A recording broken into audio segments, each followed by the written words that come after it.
has is that Republicans want to cut Social Security and Medicare. Is that something you support? No, Do you support that's a total lie. You know, we've been hearing, as, you know, campaigning, I heard that through 3 campaigns. I've never said that at all.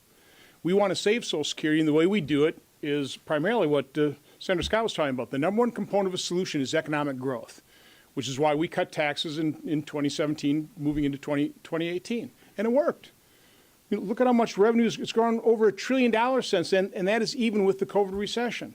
So growing the economy is the number one component, but we still have to be fiscally responsible. And going from $4.4 trillion in spending to over $6 trillion and kind of laying that in as a baseline is grossly irresponsible. And I've got to agree with Senator Brown and Senator Scott. In business, that happens all the time where you're asked to cut your budget 10% and people do it.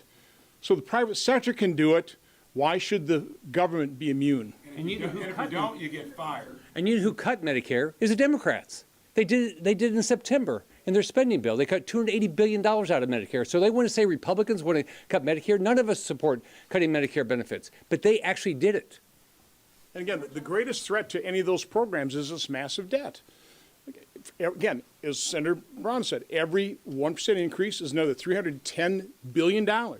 Times 4, $1.2, $1.3 trillion. That we spend $1.2 trillion a year on Social Security. That's the magnitude of what we're talking about because of this out of control spending and these deficits.